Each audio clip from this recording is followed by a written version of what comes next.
Olá, bom dia, pessoal. Mais uma vez estamos aqui, podcast Primo Zé Cast. Hoje estou trazendo uma figura, um amigo querido, é, um artesão, gente. O cara é o cara, um artesão, artista plástico. Vamos fazer um bate-papo com ele. Vamos falar um pouco da vida dele, falar dos trabalhos que ele desenvolve, os trabalhos que ele já desenvolveu, situações que ele já desenvolveram ao longo da carreira dele. Vamos conhecer um pouco sobre a vida do Aldo Casarotti. E aí, Aldo, Beleza? beleza? Tudo bem? Como é Graças que a você Deus. tá? Tá Tá tranquilo? tranquilo. Que bom, É. muito bacana. Então vamos lá, vamos começar nosso terceiro episódio da série, né? Primo Zé Cash. Espero contribuir de uma maneira positiva. Ah, com certeza você vai contribuir sim, tá? Então, vamos começar aí com algumas perguntas, um bate-papo, Sim, uma coisa bem descontraída. Aldo, qual que é a sua formação, Aldo? minha formação é um pouco fora dos padrões, porque por volta dos meus 15 anos, eu já tinha um curso seria técnico, não tecnólogo, um técnico simples, mas já aprendi a parte de planta, assim, arquitetura. Fiz um técnico em arquitetura, então já tinha domínio muito bom sobre leitura de plantas de uma forma geral. Aí, alguns anos depois, eu me formei como técnico em agropecuária, né? Cheguei a exercer 4 anos. Tá. Hoje a visão é bem diferente da agropecuária, né? Então, naquela época, eu procurava mais o que se faz hoje, uma agricultura orgânica, uma coisa racional, né? E uma sustentabilidade. E na época que eu me formei, a coisa era outra, era mais voltado para os insumos químicos, era outro perfil, né? E como eu não tinha terra e não tinha dinheiro, né? Eu Não tive tinha terra, que, não tinha dinheiro. tive que dançar conforme a música. Acabou que, por contingências da vida, eu fiz uma harpa. Uma harpa. Uma harpa. Eu estava lá, o pessoal sabia que eu tinha uma certa habilidade manual, Ah, né? E aí me pediram uma harpa. Eu falei, bom, se alguém faz, eu acho que eu faço. Aí eu fiz uma harpa. Aí, resumindo a história, devo ter feito umas 100 harpas. nossa, É, a harpa. é. Mas você falou a harpa, aquela harpa, a harpa celta? A harpa celta, tá? E assim, a diferença maior da harpa celta para a harpa de concerto são os mecanismos, né? Então, o instrumento é basicamente o mesmo. Mas a harpa de concerto entra com uma série de recursos por causa do repertório, para você tocar é, uma em orquestra, você Tá. precisa ter mais recursos, né? Então, ela permite uma gama muito grande de musicalidade. Eu não sei, eu não sou músico, eu sou um marceneiro, eu sou um artesão, né? Então, assim, mas as harpas celta, em termos de sonoridade, produz o mesmo efeito, né? Tá. Você tem a harpa celta, a harpa paraguaia, né? Aí reformando harpas paraguaias, aí importando plantas, fazendo manutenção de instrumentos antigos. Aí vivi bem uns 20 anos. Paralelo a isso, o que acontece? Como eu tinha muitas horas ociosas, eu montei a marcenaria. Aí da marcenaria eu fiz um pouco de tudo, desde harpas, restauração de móveis, aí parti para fazer telhados, escadas, o que você imaginar em carpintaria numa residência eu fiz, sempre buscando resgatar a arte da carpintaria antiga.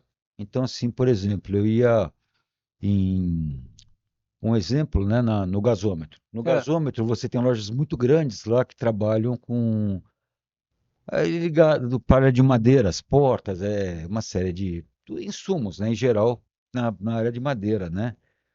Mas eu entrava para quê? Para olhar os telhados, porque muitas dessas lojas eram feitas em locais que já foram salas de cinema.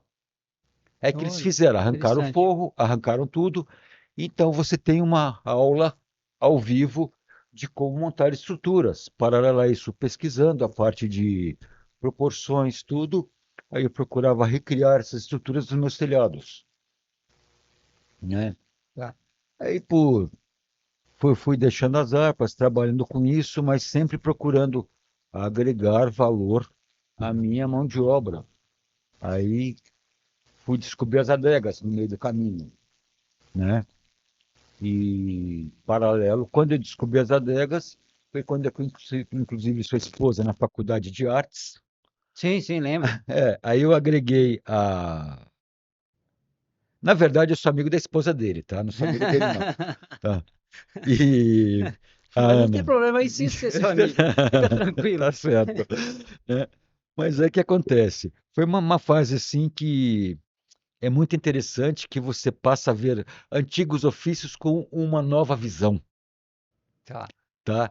Então, assim, muitas coisas que eu via é, como descrever, eu via com uma certa paixão determinadas sutilezas do trabalho, né? Que aí eu comecei a ver essas sutilezas, essas coisas de uma forma artística, né? Então a gente parece que foi agregando valores às mesmas situações, muda o olhar, Sim, né? verdade. Tanto que às vezes eu ia desenvolver alguma peça, né? E tentei vender a peças como artista plástico, que seja chamar, eu não me julgo um artista, sou um artesão, mas a arte se expressa das mais variadas formas.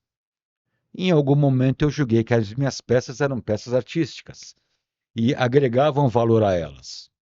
Aí a pessoa virava e falava assim: mas pô, desculpa, você está querendo X valor num pedaço de madeira? Eu falei: não, eu estou querendo X valor no meu olhar, porque ninguém olhou isso Isso, como eu isso estou faz diferença. olhando. Tanto que você está negociando para comprar esse pedaço de madeira. Valores à parte. Então a gente passa, entre outras coisas, a vender uma visão conforme o conhecimento que você adquirir, Sim. tá? As habilidades que As a gente, habilidades. né? Aí eu peguei essas sutilezas, que eu acho que até já, de certa forma já é inerente. Cada ser humano tem umas características inerentes e sabendo explorar, né? Dizem que na vida a arte como em outros segmentos, né? É 10% inspiração, 90% transpiração, Exato. né? Então, seja o que você for fazer, você nunca vai ser bom naquilo quando você achar que você é bom.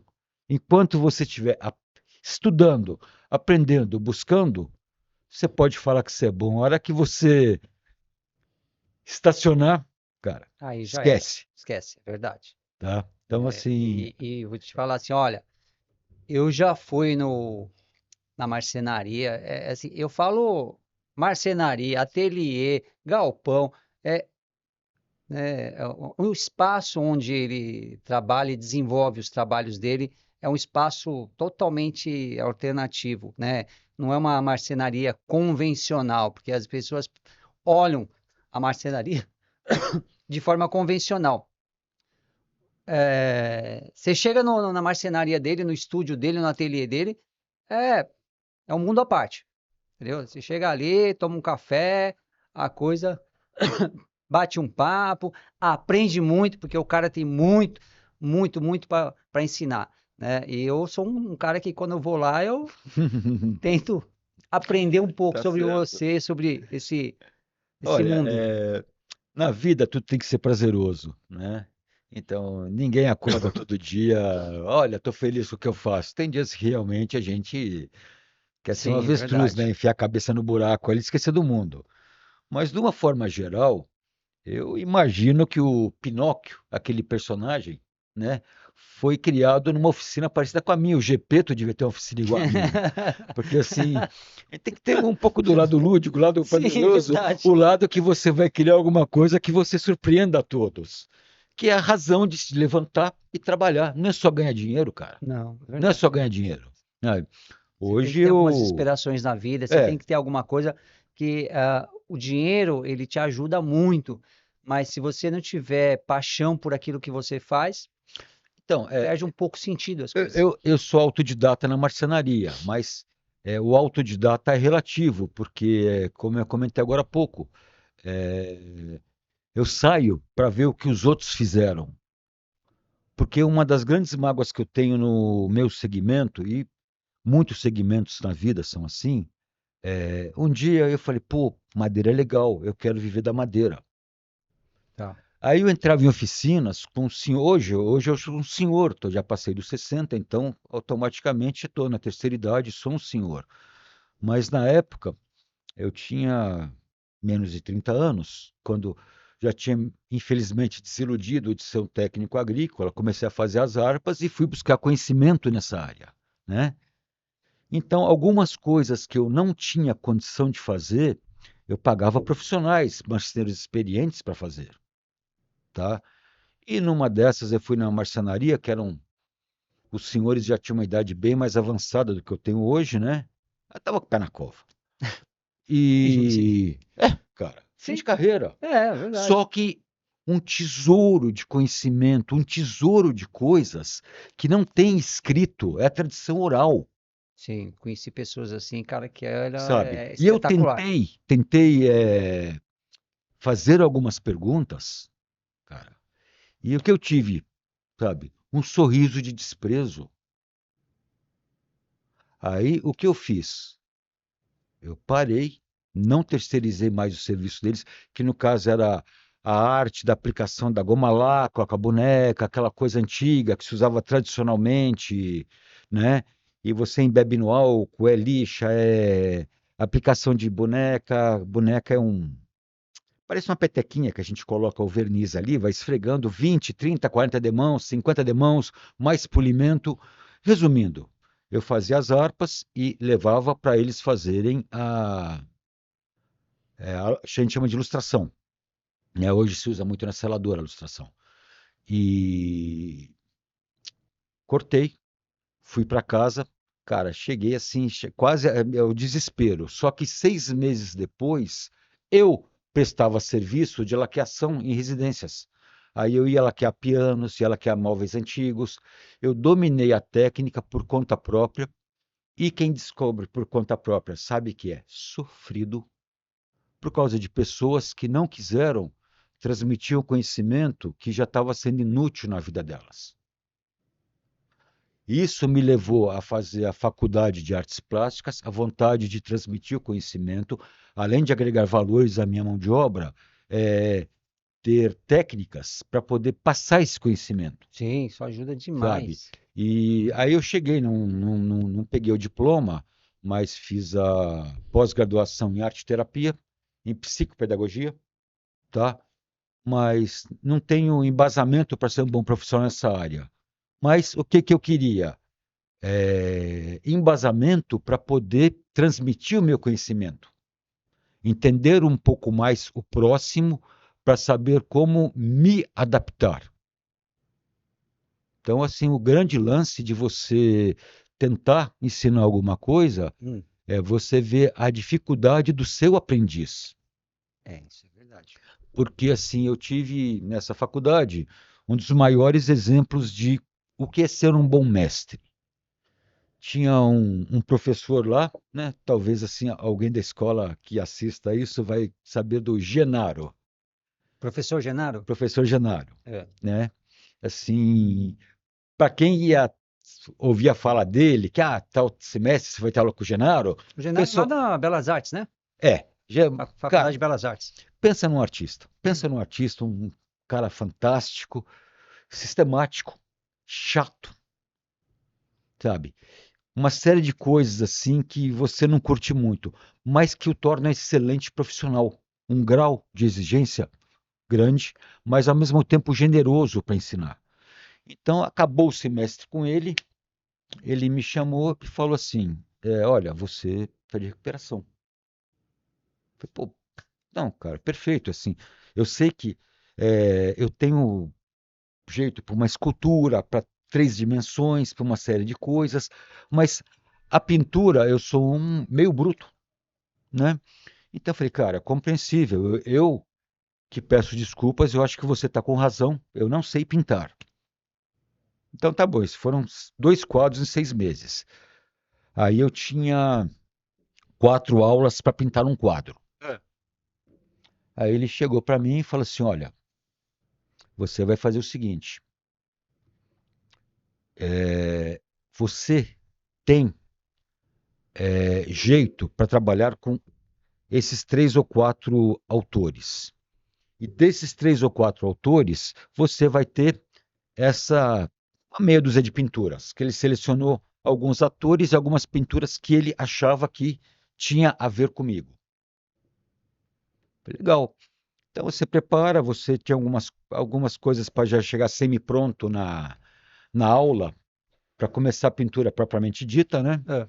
Já cheguei lá e em 4 aulas eu fiz o quadro, cara.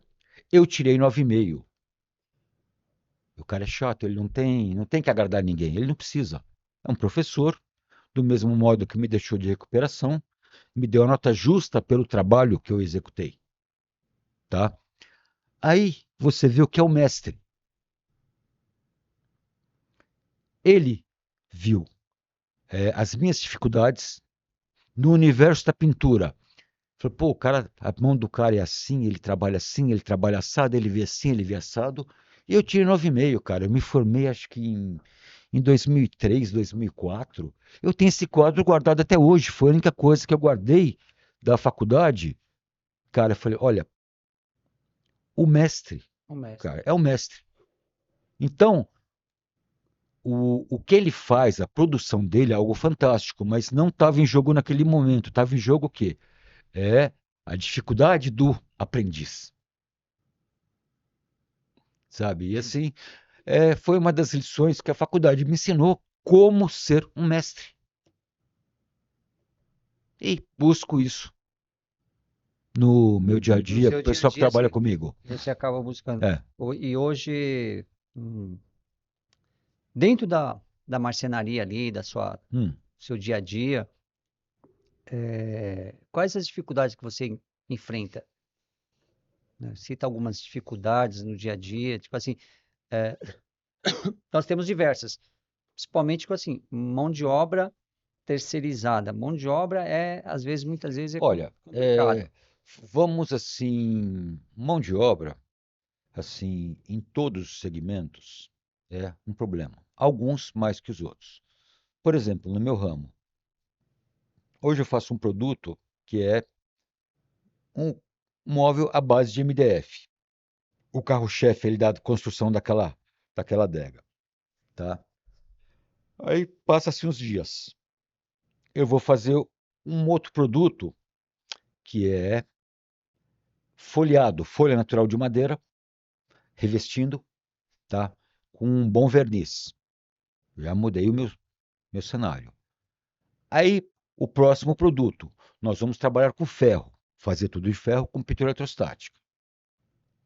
Tá? E dentro disso, você tem assim, é uma construção específica, porque na verdade todas elas são é um imenso refrigerador, porque é um ambiente climatizado que tem que ter uma série de peculiaridades.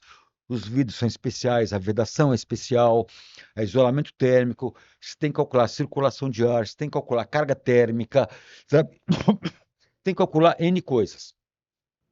Mas essa que eu brinco, a maquiagem, que pode ser o MDF, a madeira, o ferro, o latão, o bronze, a resina, né? Então, no bom sentido, o limite da nossa oficina é o bolso do cliente. O cliente pagou, cara, aí para executar daquela forma, tentamos fazer da melhor maneira possível. E essa gama muito grande de produtos, não é qualquer um que encara. É uma variedade de É uma produtos para você variedade. poder Então, assim, produzir a eu, peça. eu tenho minha turma lá que já está mais de ano comigo, sabe? Tem dia que a gente está se amando, tem dia que esconde as facas, porque senão a coisa fica estreita. É verdade. Mas, assim, todos tentamos fazer nosso melhor, mas é muito conhecimento agregado que você tem que Muito ter, isso. sabe? Então, muitas vezes eu brigo, eu tenho essa facilidade de lidar com materiais, eu tenho essa facilidade de visualizar o produto. Em compensação, tá? O que acontece? Eu tenho dificuldades incríveis na vida. Eu tenho umas dificuldades assim que você dá risada, sabe? Por exemplo, eu tenho dificuldade em passar um e-mail, abrir o computador, pegar, ver um e-mail, cara, coisa simples e corriqueira, normal nos dias de hoje. Então, assim, eu estou exagerando um pouquinho, mas eu tenho essa dificuldade, sabe? Eu tenho dificuldade, às vezes eu olho um extrato bancário, vira e mexe eu como bola no número, não entendo se aquele entrou, se saiu, coisa simples, sabe? Essa parte de gerenciamento, do financeiro, de uma série de coisas, eu tenho muita dificuldade. Eu consigo, assim, a logística de produção eu domino bem. O que envolve a logística de Toda a produção, parte operacional a você manda parte bem. operacional, aí você tem um cliente que ele quer um desenho. É justo, ele está comprando um produto, ele quer um desenho. Então, muitas vezes eu preparo o desenho a lápis, né? Como eu te falei que eu tenho essa parte de desenho de plantas, Sim. faço um desenho técnico, mas muitas vezes, para me sentar e fazer um desenho técnico, cara, é mais fácil eu subir na escada e trocar o telhado da minha firma. Então, eu estou assim, hoje, além da produção, eu procuro pessoas que tenham um domínio, que ninguém é bom em tudo. Não adianta eu fazer um produto maravilhoso, tá? Se eu falho no prazo, se eu falho na compra do material, sabe? Se não dá a rentabilidade para a firma crescer e pagar salários. Então, cara, cada vez assim que a gente busca o aprendizado naquilo que você é bom, cara, no que você não é bom, procure pessoas boas nos que fazem. Sim. Então, ninguém Aí sabe você nada, fez ninguém domina tudo na vida. a sua transição da época da harpa, você ficou anos aí trabalhando com a harpa, né? Sim, sim. Fazendo manutenção, produção, né? Você chegou a comentar comigo uma vez É. que você até chegou vender harpa para fora do país, né? Sim, várias, várias, Acho várias. que eu lembro dessa Graças a conversa que Deus, você assim, chegou a mandar algumas harpas é, para fora. a gente tem que ser crítico, né? Não somos, ninguém é melhor que ninguém, ninguém é pior que ninguém. Mas, graças a Deus, cheguei num nível muito bom de instrumentos. Não, bacana. Dentro das minhas limitações, né? Teve pessoas que foram na Inglaterra tocar as harpas, as genuínas harpas celta, Hum. e vieram tocar as minhas aqui. Falei, meu, seu nível está excelente. É difícil uma harpa com essa qualidade lá fora. Mas tudo bem, cara. Entrou Mas muita você acha que parte. hoje no Brasil esse movimento de produção de harpa é, se manteve, parou? São poucas pessoas que continuam ainda com essa. Olha, eu tenho amigos que produzem, tem assim uma fábrica de harpas aqui no Brasil, tá? E assim uma fábrica de harpas é algo extremamente artesanal. A demanda é muito pequena, né? Então assim ele fez estágio, ficou um tempão no Japão e estagiando em grandes fábricas, veio pegar essa parte que eu comentei no começo, do mecanismo da harpa de concerto, que é uma coisa assim, muito difícil para ser produzida aqui. Então faz anos que ele produz a harpa celta, reforma instrumentos de orquestra e está desenvolvendo todo esse maquinário, esses mecanismos para tentar fabricar aqui no Brasil. Entendi. Mas não temos a cultura da harpa, Não, tá? é verdade. Eu acho que foi com você que eu comentei que outro dia sobre a cultura da harpa. Nós temos uma colonização portuguesa, tá? Os outros países da América do Sul, América Central, né, tiveram a colonização europeia, espanhola. Junto com essa cultura espanhola, era mais difundido a harpa, tá? Como instrumento. Aí você teve o quê? Uma regionalização. Nós temos aqui a famosa harpa paraguaia, É, que é o que mais conhece no Brasil, mas se você começa a olhar, você tem a harpa uruguaia, você tem a harpa argentina, você tem a harpa mexicana, tá?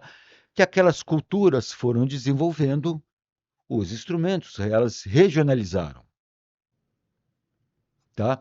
Aí quando você pega a América do Norte, tá? Aí você já tem uma outra influência da harpa, que seria mais a harpa da cultura inglesa, que também que é a harpa celta, né? Seria um instrumento que também regionalizado. Mas o Brasil, infelizmente, não teve essa cultura da harpa, né? Bom, eh, no começo do século passado, né, anos de 1900, o violão era marginalizado, né? É verdade, é.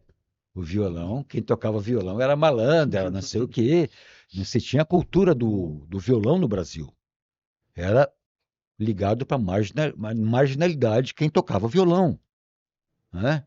É. Nós Ainda chegamos a bem ser que o mudou, né? país, Ainda bem que um as dos coisas países que teve mais pianos no mundo na época do Brasil colônia, né? Posso estar falando alguma besteira, mas ninguém tocava os pianos, cara. Se tinha o piano por status, não por movimento cultural, entendi. sabe? Isso é triste. Então hoje nós É vivemos verdade, que eu já visitei, assim, casas, eu já fui em cliente é, que tem lá um piano, nosso piano lindo, maravilhoso, e a própria pessoa fala assim, não, isso aqui foi, sei de quem, foi do meu pai, foi não sei o quê, tem uma história em cima disso, mas assim, tá ali como um souvenir. olha, como o piano, tá? Acontece o quê? Nós temos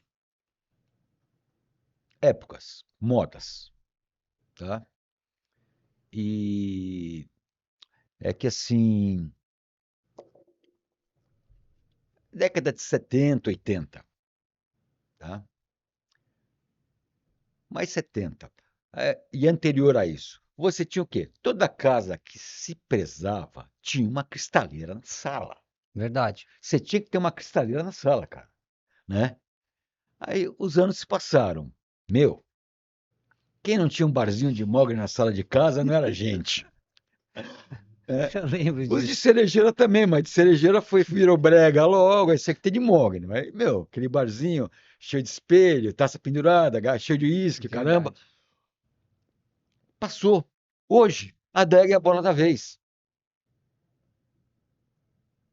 E há 100 anos atrás era a droga do piano, sabe? Que ninguém E tocava. assim, Graças a Deus o pessoal vende vinho, bebe vinho, é uma coisa muito salutar, né? sim, E como falávamos agora há pouco da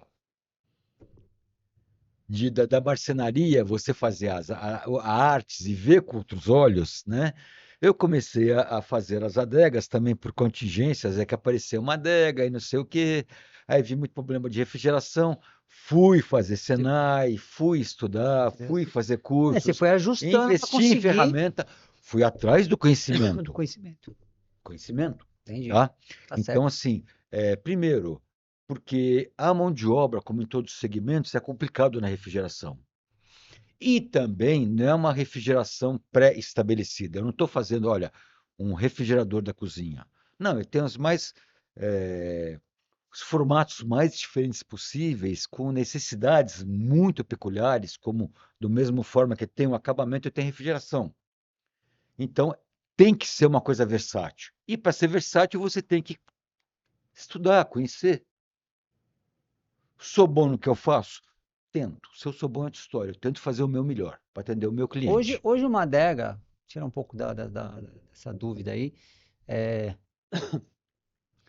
quando você produz uma adega, além da parte de refrigeração, que, né, é Hum, parte técnica, você tem a parte de madeira, por exemplo, hum. qual o tipo de madeira que você utiliza e qual o produto que você usa, por exemplo, eu preciso usar uma seladora para madeira, eu preciso passar um verniz, eu preciso. Quais são os produtos que você utiliza que você é obrigado a, ter essa necessidade de estar utilizando esses produtos na confecção de uma adega? Olha, o que acontece? Vamos começar por uma grande confusão, Hum, que todo mundo, inclusive, no meu caso, eu só fui também mudar minha concepção, minha visão, quando eu comecei a estudar refrigeração, tá. tá? Então, a adega, de uma forma geral, tá? Que é o que o 99,99999 dos vinhos quer, é 15, 16 graus. Tem variações? Tem variações. Mas assim, a zona de conforto de um vinho tinto numa forma geral. Tá? Não sou enólogo, nada, procuro assim dar uma lida. Então, dentro do meu conhecimento e na conversa com meus clientes e com sommelier, o caramba, né? Vinho, 15, 16 graus, 15, 16 graus. Legal, tá? Então, nós estamos num país que às vezes tem 35 graus. Uma temperatura boa para o ser humano é 23 graus, 22 graus, tá? O vinho, 15 graus. Todo mundo confunde este frio com a umidade. E é ao contrário, o frio é seco. Basta ver no escritório, basta ver aqui, nós estamos aqui, tá? Ficar o dia inteiro aqui, o nariz vai ficar seco, a gente vai ficar com o pulmão ressecado. Tá. Aí quando você olha aqui, onde está o seu ar, aquele ar ali, daquele ar sai uma mangueirinha, que aquela mangueirinha vai jogar lá fora a água do ambiente. Sim. Então, aqui é mais seco. Se você tiver uma planta aqui dentro, você tem que regá-la com uma constância muito maior. Porque quando você gera o frio, você tira a umidade do ar, Sim. tá? Então, assim, trabalho com produtos específicos. Eu tenho que, por exemplo, no caso de uma seladora, tem que ser uma boa seladora, sabe? Algo que crie um pouco de proteção contra o ressecamento e não contra a umidade, tá? Voltando à refrigeração. Produto bem específico. Eu tenho minha máquina que está ali fazendo frio. Comentei com você que ela vai captar a umidade. Geralmente numa adega, isso fica no teto, tá? Num ponto teto. Então, se no decorrer da utilização do mecanismo entope, ou por um motivo, ou uma falha no processo da refrigeração, aí sim eu posso ter a água. Mas a água ali é um defeito e não uma necessidade. Aquela água tem que sumir. Então, por exemplo, é uma coisa assim que ocorre muito fazer assistência, porque uma água que pinga, aí sim eu já faço o móvel para receber água à vontade. Porque, por exemplo, às vezes você tem sua adega, você vai viajar, você fica uma semana fora, volta, deu problema lá no dreno, encharcou sua adega. Então, é tudo feito ou MDF ultra ou compensado naval, tá? E no revestimento ou no acabamento, tá? Uma pintura, é construído de modo que esta água, caso venha a ocorrer um problema, Entendi. não estraga o móvel. Tá. Qual o tipo de pintura que você utiliza? A mais variada, É variado? muito variado, muito variado. Uma comum, um exemplo. Olha, o que nós usamos muito hoje, tá? É, por exemplo, eu trabalho com uma seladora normal, uma seladora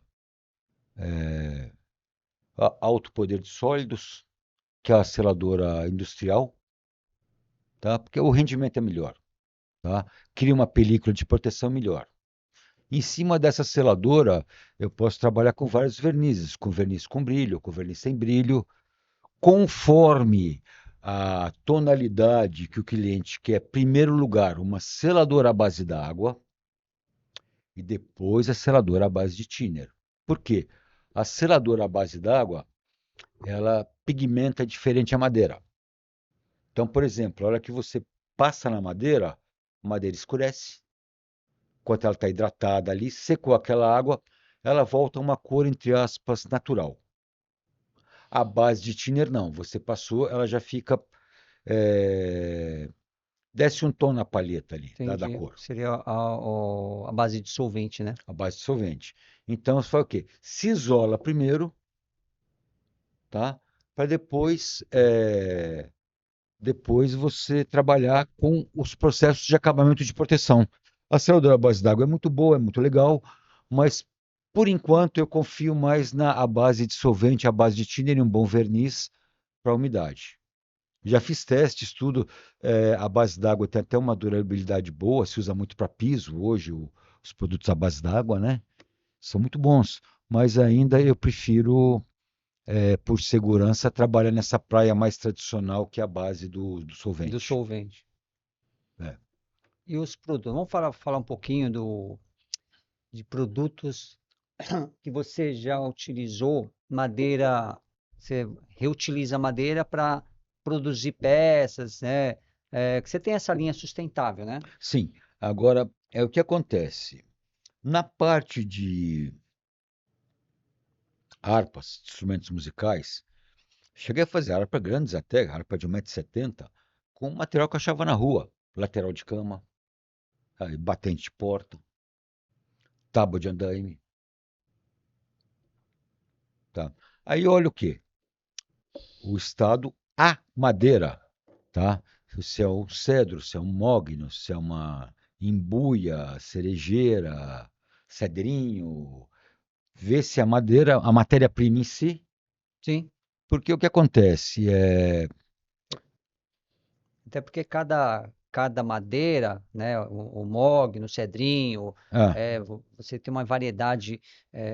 tem o seu ponto certo na aplicação. Por exemplo, uma harpa, o tampo é pinho, pinho do Paraná.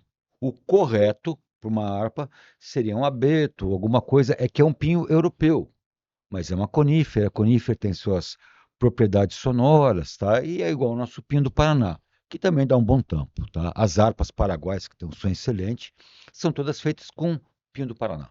Entendi. Ou o pinho ali daquela região, que é a mesma coisa, né? E Porque a madeira, ela vai influenciar na sonorização a madeira influencia. Agora, por exemplo, é, a gente fala muito madeira, as madeiras nobres, né? é tudo muito relativo pelo seguinte: madeira para uma harpa, para um violão. Quanto menos madeira, melhor. O violão se faz aquela caixa de jacarandá. A harpa eu faço de cedro, tá? Mas eu posso fazer uma caixa de cedro com 8 milímetros, 10 milímetros, ou eu consigo fazer uma caixa com 3 milímetros. É um cabelinho assim, cara. E é impressionante. A gente segue as normas. Eu não inventei nada. O que eu Entendi, faço? entendi. Eu sigo as normas de construção através da pesquisa. Então, às vezes, você tem uma tensão absurda, cara. E você olha aquela caixa, o ponto mais grosso dela é igual essa parede desse copo, tanto o tampo quanto aquela caixa inteira. Você bate assim, aquilo é absolutamente oco. Mas foram desenvolvidas técnicas que têm uma resistência incrível, igual uma dobradura de papel, tá? Aí você vê, se você pega um papel, faz os vinquinhos, faz bonitinho, põe em pé aqui, você coloca quase 1 quilo lá em cima. Vai pegar uma folha normal, sabe? É, então, são desenvolvidas técnicas para quanto menos material, melhora a sonoridade, também melhora peso, melhora uma série de coisas, porque vai carregar um instrumento feito de como um caixotão, né, cara? É. Aí, como hoje em dia já, não só hoje em dia, mas como há um bom tempo, se fala-se sobre sustentabilidade, Então, meio ambiente, fugimos um pouco do tema, né? é, Que a gente começou a estabilidade, começou a falar das características. Mas o que acontece? O, o lance do material reciclado, né, que se fala, é o dimensionamento do material, tá, tá? Porque olhou ali, cara, não importa se é uma gaveta, se é um batente de porta, se é uma folha de porta, vamos olhar como matéria-prima, tá? Eu tenho madeira X, só que ela tem 2 metros de comprimento, tantos centímetros de largura e tantos de profundidade, tá? Então, aquele material, ele já teve uma utilização dentro daquelas dimensões. Esse dimensionamento que é o que vai me permitir trabalhar em cima. O que ele era, ele já foi, já ele foi. deixou de ser. Ele vai ser uma outra coisa, mas eu não tenho como mudar o dimensionamento dele. Então, muitas vezes, você tem que ter um pouco de sorte e garimpar bastante, por exemplo, para ter 4 peças parecidas da mesma madeira e fazer uma composição diferente. tá? Ou ser criativo para usar aquelas madeiras que você tem e tentar adaptar a sua necessidade. Numa harpa, no instrumento aí, no saltério, eu cheguei a fazer, chama-se trompa marina, que era um instrumento muito interessante, mas é um cone enorme, sextavado, né? E também instrumento de corda. Então, assim, permite que você garimpe com uma abundância de oferta de materiais. Vamos lá, vou usar esse imobiliário. Então, com um pouco de criatividade, eu consigo criar móveis. E eu brinco, eu falo assim que quando eu comecei com essa modalidade, né, o que que eu fazia? Né? Meu casamento sofreu essa época, porque eu enchia a garagem de tranqueira, tá? E o que que eu fazia? Eu ia enfileirando um material. Enfileirava. Então, catava uma porta, uma veneziana, um batente, uma gaveta e ia pondo na garagem.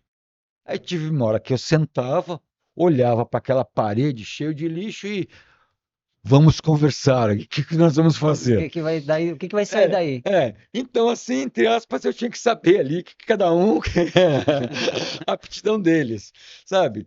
E essa observação, tudo, você começa a montar um Lego, um negócio ali, mas, cara, eles que vão te dizer. E você ter a criatividade para olhar uma determinada peça de madeira e elaborar algo dentro da sua cabeça e conseguir imaginar um móvel, uma peça, né, que seja um banco, Sim, sim, sim, você começa a imaginar uma série de coisas, né? sim. Cara, e tem um lado muito bacana, né? Porque, assim, o que acontece?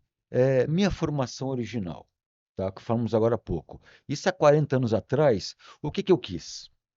Plantar. Plantar. Plantar do modo que sabe, que a terra se sustentasse, tá?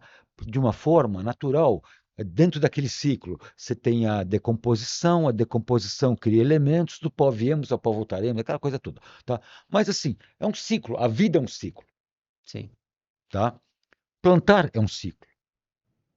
Extrativismo não é um ciclo, tá? Hoje, cara, precisamos de cortar árvores. Infelizmente, é, precisamos, tá? E esse balela aí de não, a cultura, a ecologia, é balela. Gente, só teremos ecologia quando a árvore em pé tiver mais valor que a árvore deitada. Saiu daí, pessoal, esquece. Esquece. exatamente, isso mesmo. Esquece. É o dinheiro.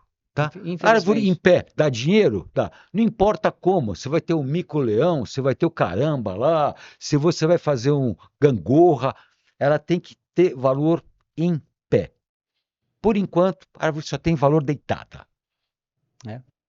Infelizmente, porque Infelizmente. assim, Não, aí o que a acontece? gente olha todas Agora essas imagina questões eu aí. com essa formação inicial, com essa utopia, com essa algo inerente a mim, viver do corte da madeira, cara.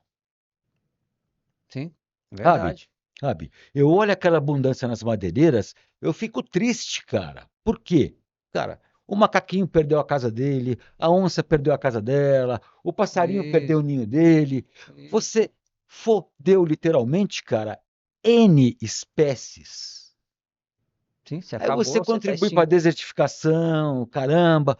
Por quê? Você necessita da madeira. Por que não o uso racional?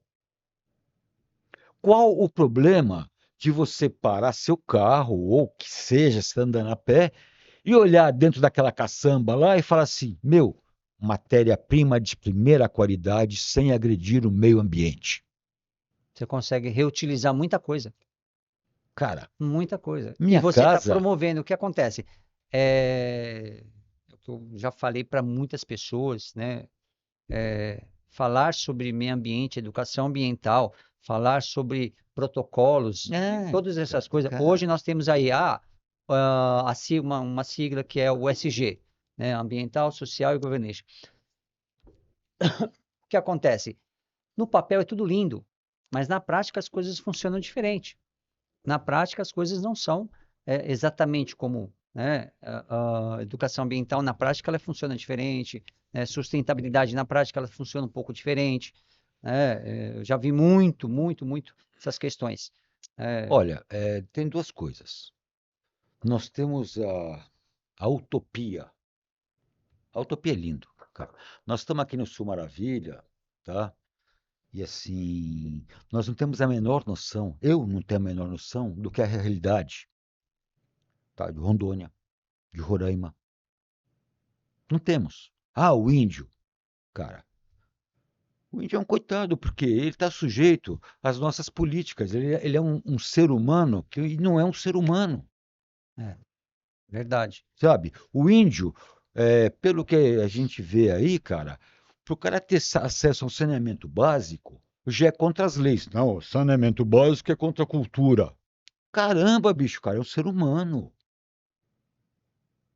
Ah, vamos deixar sem internet. Por quê? Não, a cultura, você tem que conscientizar para ele usar a internet do modo favorável para ele nos mostrar a sua realidade, para ele nos mostrar a sua cultura, e não para ele absorver a nossa,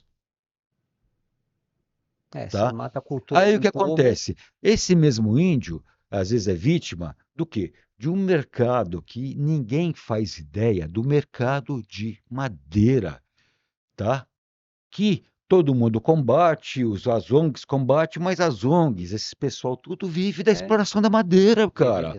Se exatamente. você vê a quantidade, enquanto nós estamos conversando aqui, as árvores que são derrubadas e É, são comercializadas ilegalmente para fora do nosso país, vocês não têm ideia. Não têm ideia, tá? Aí entra no quê? No consumo sustentável. Quando eu, com 40 anos, resolvi fazer a faculdade de artes, caramba, eu falei, meu, eu estou muito tempo aí socado numa marcenaria, eu vou fazer um cursinho, tá? Aí fui me preparar para fazer um vestibular, alguma coisa, até para a cabeça voltar a funcionar, né? Por uma forma acadêmica.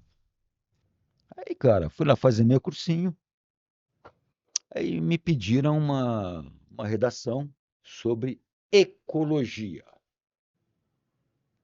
Pô, que legal a ecologia, né? Vamos salvar as baleias, né?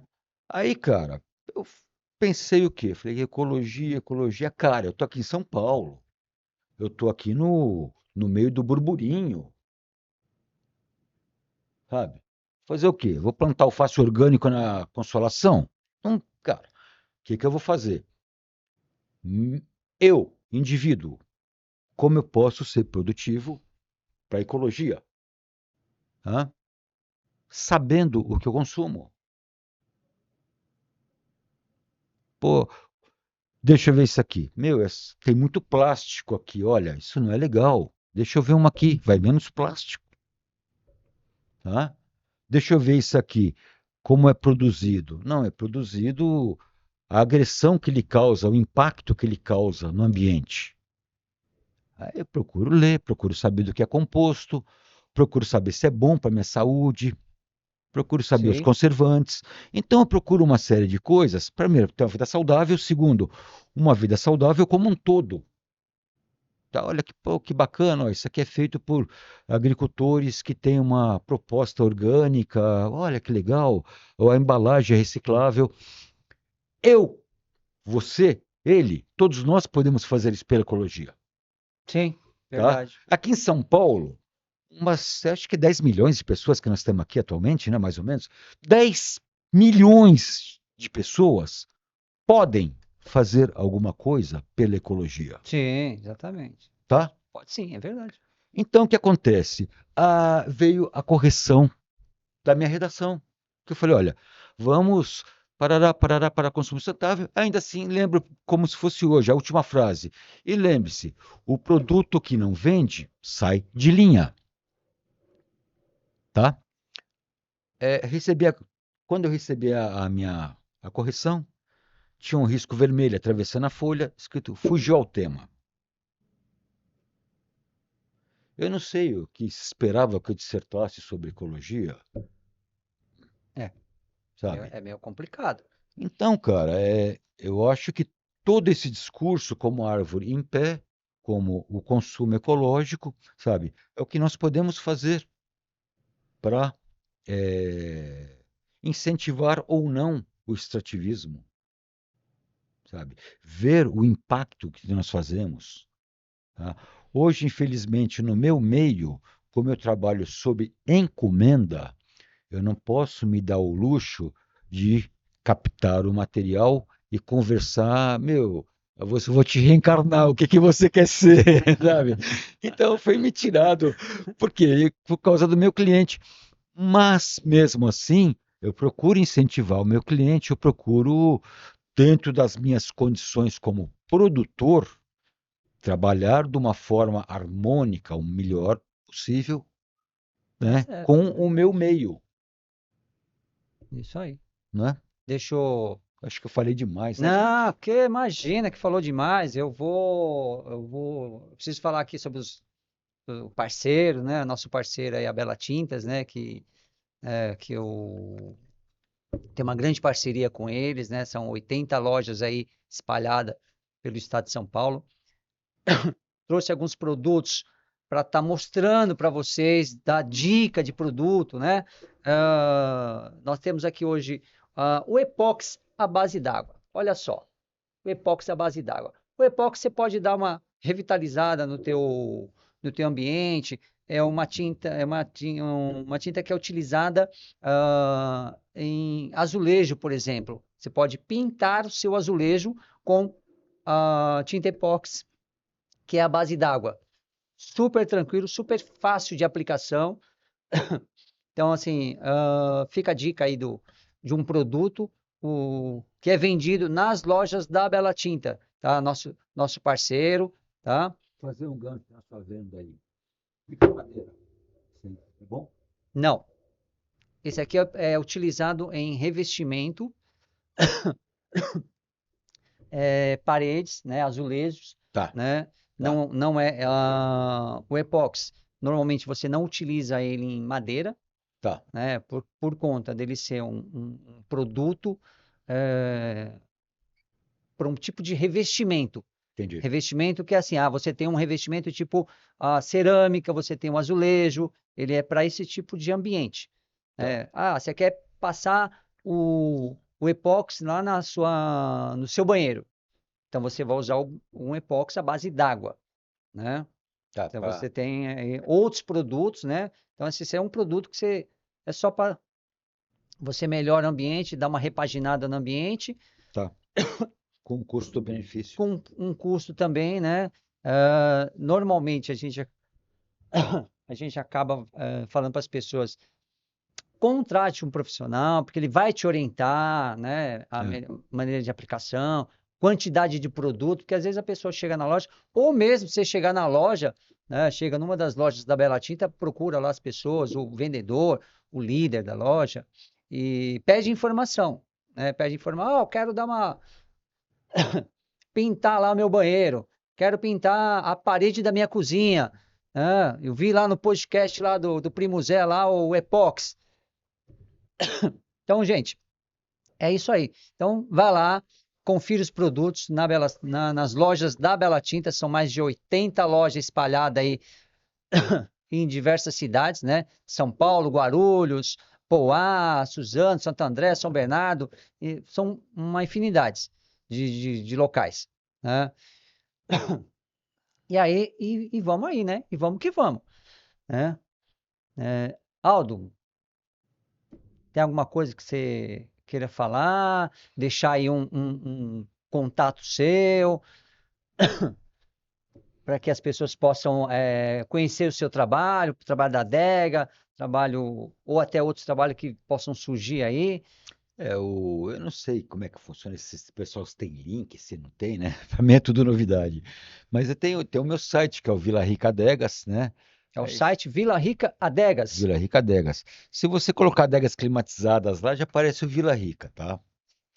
E Vila Rica Adegas, que já tem. Aí vocês vão ver um pouco do trabalho, né? Da nossa tipo a proposta de trabalho que nós fazemos, né? E se alguém quiser lá e quiser conhecer a oficina do Gepeto, vai ser um É a prazer de tomar oficina um do café. Gepeto. Aquilo Boa. lá, se a gente não. Eu já conheço. É, né? Então, às vezes, o pessoal quer saber como é que se faz. Inclusive, assim, pegando um gancho, né? Muitos clientes, cara, eu convido para ir lá Agora não precisa ser cliente, não precisa comprar uma adega para ir lá trocar uma ideia, não, tá? É um prazer receber a todos. Mas é, eu gosto de mostrar para eles como é feito. Aí eu mostro onde vai um poliuretano, vai isso, vai aquilo, os porquês. Que muitas vezes a pessoa hoje quer ter um produto, uma adega, porque, sabe, achou fantástico esse universo do vinho, que é uma coisa maravilhosa, então quer ter seu vinho bem acomodado, quer ter uma coisa agradável na casa, né? Então, mas não conhece nada. Que eu te falei, eu mesmo confundia o frio com a umidade. Então aí você vai estudando, né? E aí você vai descobrindo. E da mesma forma que eu descobri, e eu já tinha uma certa familiaridade com boa parte dos processos de construção, imagina quem não tem familiaridade zero. Entendi. Então, assim, é um Não, prazer bacana. receber qualquer um lá para bater um papo, tomar um café, né? Ótimo. A Muito vida, bacana. a vida fica mais interessante sempre que a gente conhece boas pessoas. Não, com certeza. Galera, infelizmente a gente, né, tá chegando aqui ao final. Poderemos conversar com esse cara aí que é um figuraça, um amigão, né? Ele fala que não é meu amigo, mas eu sou amigo dele, não tem problema, né? Estamos chegando mais ao final de mais um podcast Primo Zé Cast, né? Com a presença do Aldo, né? Artesão, né? Um cara fantástico. Ele produz adegas, né? Ah, se inscreva no canal, deixe seus comentários. Quem quiser conhecer também o ateliê do Aldo, se inscreva no canal, deixe seu comentário. Ah, eu quero conhecer lá o espaço do Aldo, quero conhecer mais sobre adegas, tá? Se inscreva, deixe seu comentário para eu poder também ajudar e direcionar, passar contato dele, né? E fazer esse link, tá? Ficamos Ficamos por aqui mais uma vez. Até o próximo podcast com mais assunto, mais informação. Aldo, valeu, brigadão. Um grande abraço. Foi um prazer, Prazer foi né? meu Foi e muito bom esse é, bate-papo, né? Pena que é pouco tempo, porque poderíamos tranquilo. conversar aqui horas e horas e horas, porque assunto com você tem bastante, É. né? E é isso aí, gente. Um grande abraço. Até a próxima, valeu, brigadão.